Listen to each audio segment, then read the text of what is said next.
हमारी दशा दिशा उतनी अच्छी नहीं है जितना हम यहाँ खड़े हैं। आज 5 किलो चावल में ये पूरा समाज बिका हुआ है और 1250 रुपया में हमारी माता बहनें गुलाम बनी हुई हैं। 6000 रुपया में किसान पागल हुआ जा रहा है साल के हिसाब से। 500 रुपया महीना का गणित बैठता है 6000 में और 16 रुपया रोज की गणित लगती है किसान को। खा लोगे?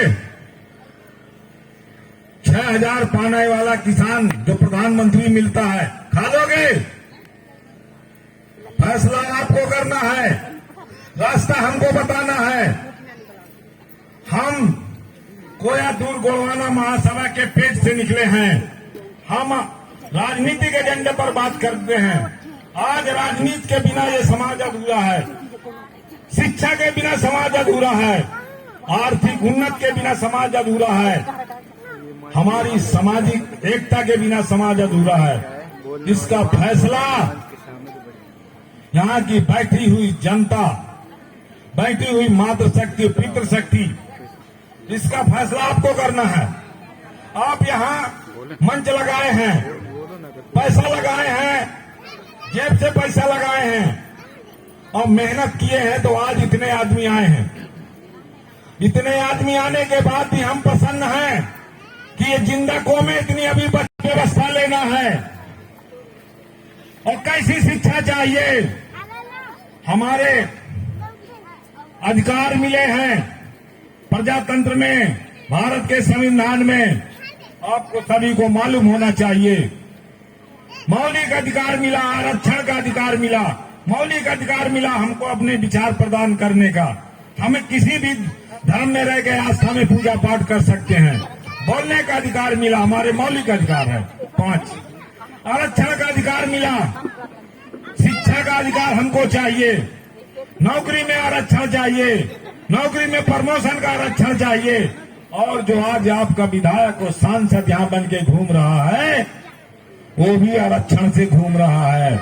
आरक्षण को जनक है छत्रपति साहू कुर्मी महाराजा कोल्हापुर स्टेट ने चालू किया इस देश के अंदर, जो 1902 से, और उसी संवैधानिक ढांचे में ढालने का काम आपका मसीहा, औरतों का मुक्तिदाता, महात्मा गांधी का प्राणदाता बाबा साहब भीमराव अम्बेडकर ने आपको संविधान में मिलाया और आपको अधिकार दिया कि आपको वोट का अधिकार मिला। पहले वोट का अधिकार नहीं था और ये वोट 2 वोट लेके आया था बाबा साहब भीमराव अम्बेडकर। गोलमेज कॉन्फ्रेंस लंदन पानी के जहाज से जाता था तो 3 महीने में पहुंचता था, वो 3 महीना में आता था। वो महापुरुष ने आपको वोट का अधिकार लेके आया। यहाँ का मनवादी व्यवस्था का आदमी उस वोट का विरोध किया कि 2 वोट डालने का अधिकार ये दलित और आदिवासी को नहीं चाहिए। तो एक इस देश का जिस महात्मा का नाम लिया हूं, महात्मा गांधी ने एरावदा के जेल में सत्याग्रह किया था कि अम्बेडकर ने गलत किया, ये दलित एसटी को डबल वोट लेके अधिकार देने आया। 2 वोट का मतलब समझना चाहिए आपको। 2 वोट, 1 वोट से आप तो अपने समाज को जिताएंगे। यहाँ से जनरल भी लड़ेगा तो उसमें आप वोट देंगे, मगर जिसमें आपका रहेगा उसमें जनरल वोट नहीं डालेगा। आपको दोनों में भागीदारी रहेगी।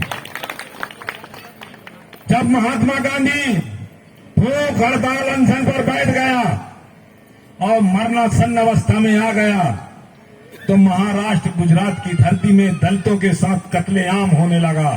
मारपीट जिस प्रकार की 26 सितंबर के दिन राधे श्याम कोकड़िया के आंदोलन में चला, ऐसी मारपीट महाराष्ट्र गुजरात में होने लगा। एसटी एससी को छोटम छोट छटाई चालू हो गई तो बाबा साहब डर गए कि मैं अगर आड़ा रह गया तो ये समाज पूरा मारा जाएगा, तो मैं आरक्षण लेके क्या करूंगा। तो उन्होंने वहां समझौता किया जिसे पूना पैक्ट बोला जाता है, जिसे हम काला दिन बोलते हैं। काला दिन, पूना पैक्ट का दिन काला दिन होता है, जो हमारा अधिकार छीना 2 वोट से। तो उसमें समझौता हुआ 4 चीज का। शिक्षा आपको सरकार पूरी फ्री देगी। नौकरी में आपका 23 से 33% आरक्षण रहेगा। 40-50% पाने वाला भी नौकरी पाएगा।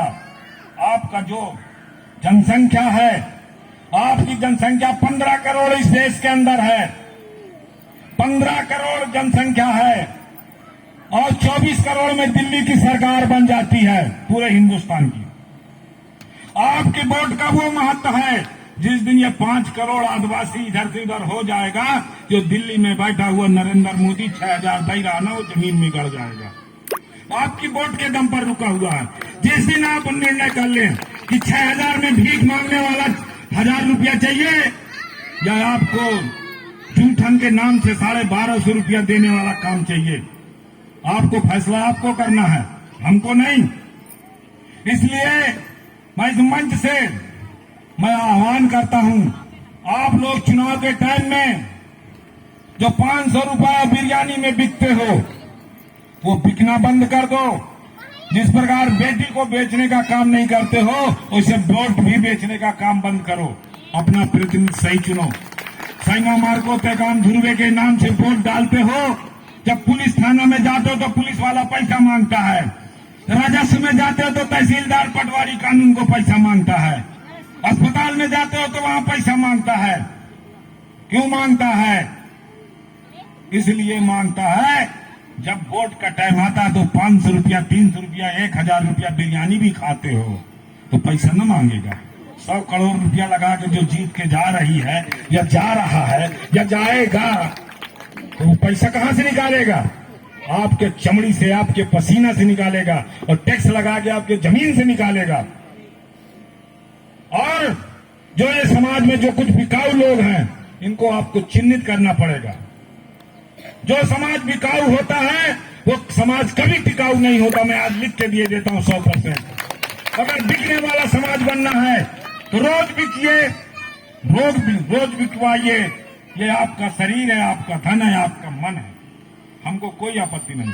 हम तो गोंडवाना गणतंत्र पार्टी है, एक आंदोलन है दादा हीरा सिंह मरकाम का, जो आपके सामने आए हैं। हम उत्तर प्रदेश के रहने वाले हैं। हम दोहरी गुलामी में जूता खाए हैं।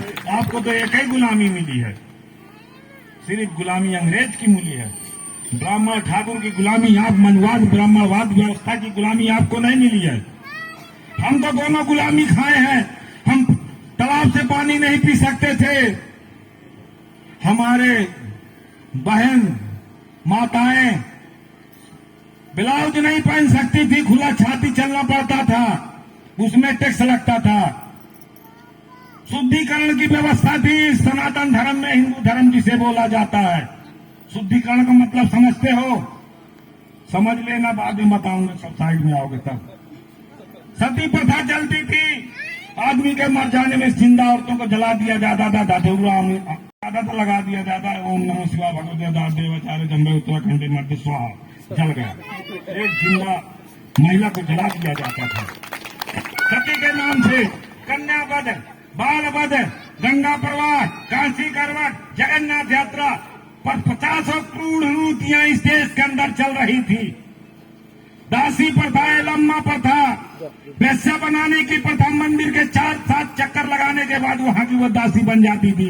और दासी का रखवाला वहां का मंडा पुजारी होता था। उसमें से जो संतान निकलती थी वो चंडाल होती थी। आप लोग दोहरी गुलामी से बचे रहे, मगर बचने के बाद भी आप लोग बिकने की आदत नहीं छूटी। आपको कैसा नेता चाहिए, कैसा समाज चाहिए, अब निर्णय आपको करना है। दामाद ढूंढते हो तो प्रतिनिधि भी अच्छा ढूंढिए, जो सामने से गोली खाए पीठ में गोली न खाए। ऐसा ढूंढो जो लड़ने वाला हो आप हक अधिकार का, चाहे वो काला हो चाहे गोरा हो, चाहे अमीर हो चाहे गरीब हो, चाहे वर्ग संप्रदाय के कहां से आता हो कब्जा किए ले रहा लेगा।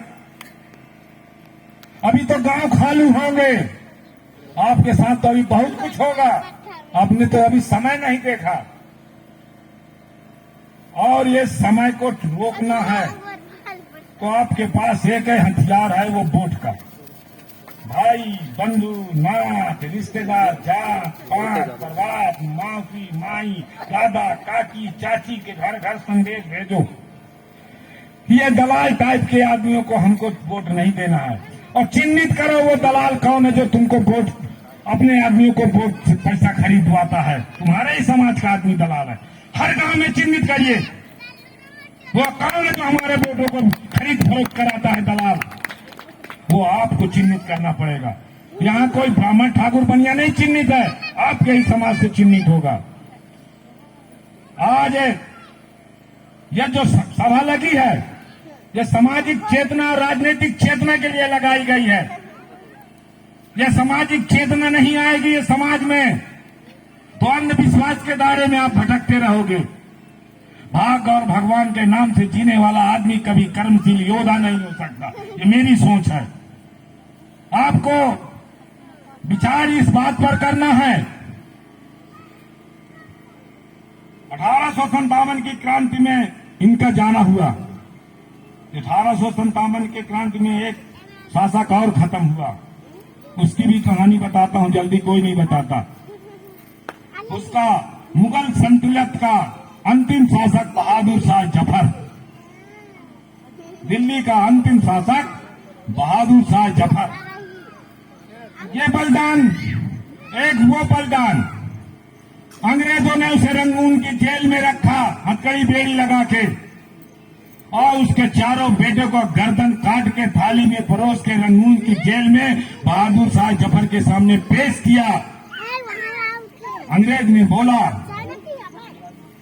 एक शायरी बोला, वो शायरी मैं आपको सुनाता हूं, आप लोग समझ लीजिए। आने वाला समय आपका अच्छा नहीं है।